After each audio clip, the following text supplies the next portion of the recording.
Hello, hey, my name is Ron Reisinger. I've been an orthodontist here in Southeast Texas since 1999. I'd like to share with you today how we do our indirect bonding for the attachments, putting them on and taking them off.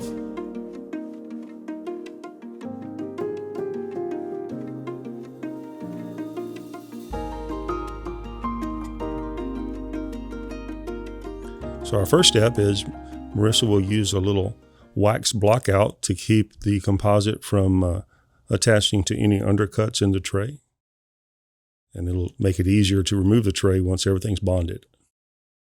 So then we'll use our flowable nanohybrid composite to slightly overfill the compartments where they have blocked out for the attachments.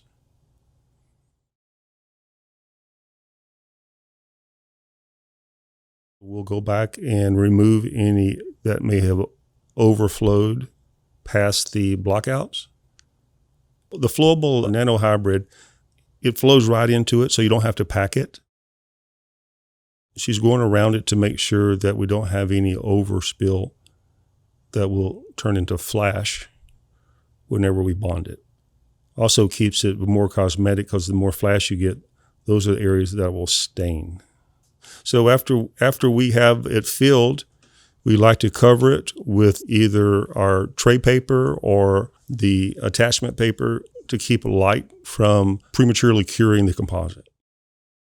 If your patient is in mid-treatment and they come in with an attachment that is debonded, a good trick is cutting the teeth adjacent to the attachments and have a segment, and then you'll be able to reapply it.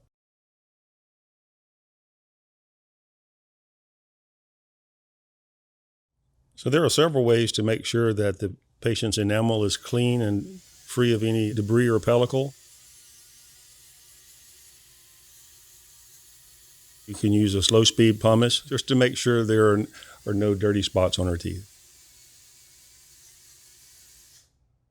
Okay, our first step for bonding attachments is Sophie's going to be applying our Optigate retractor. It is very soft and it's pliable and comfortable for the patient.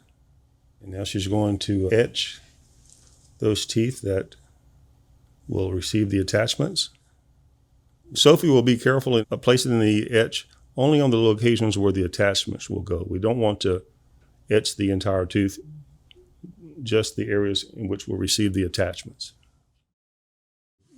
20 or 30 seconds is adequate to open up the enamel rods.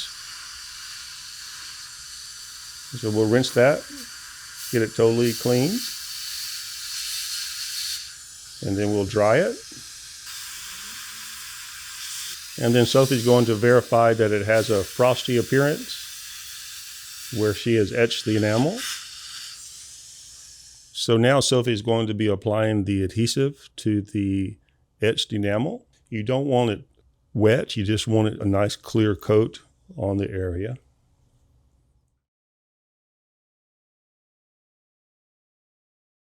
And now she will use the transfer tray and seat it onto the teeth. Make sure it's all the way down.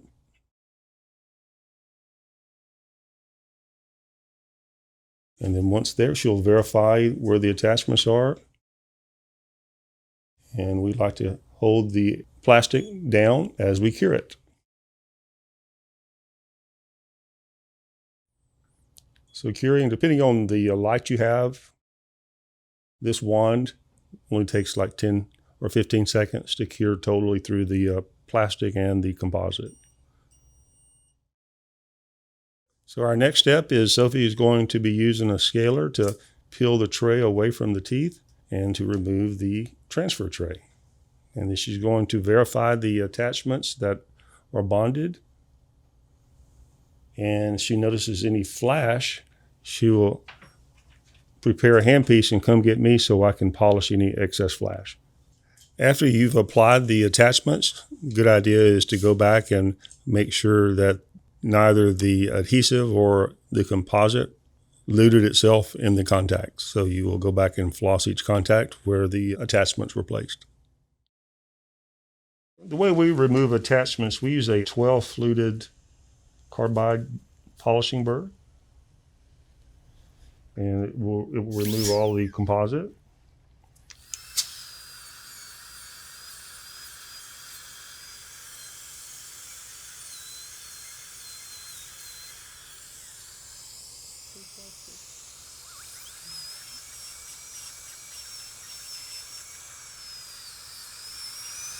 Just need a light stroke to remove the composite. Then we like to go back with a 16 fluted carbide burr to make sure you don't have any scratches on the enamel.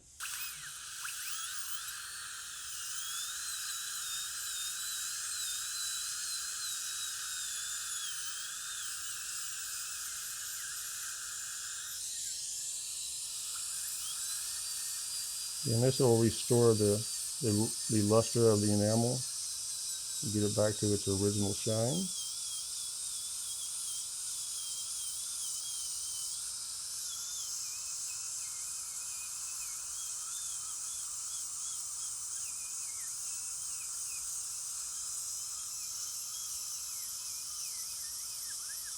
And then our last step is a visual check to make sure everything has been removed, because sometimes you can overlook an attachment because they blend in so well with the enamel, and we have them gone. The items that you will need to deliver your attachments are your blockout lip bump, your flowable composite, Flotain, or your Grandioso. You need edge, your adhesive. When you deliver a composite to the wells in the transfer tray, we use these little micro brushes to remove any excess composite. Floss to remove any overflow interproximally. And these are the attachments that you need to deliver either the etch or the composite. And then you will need a handpiece ready if you need to polish anything afterwards. And you need your slow speed for your pumice.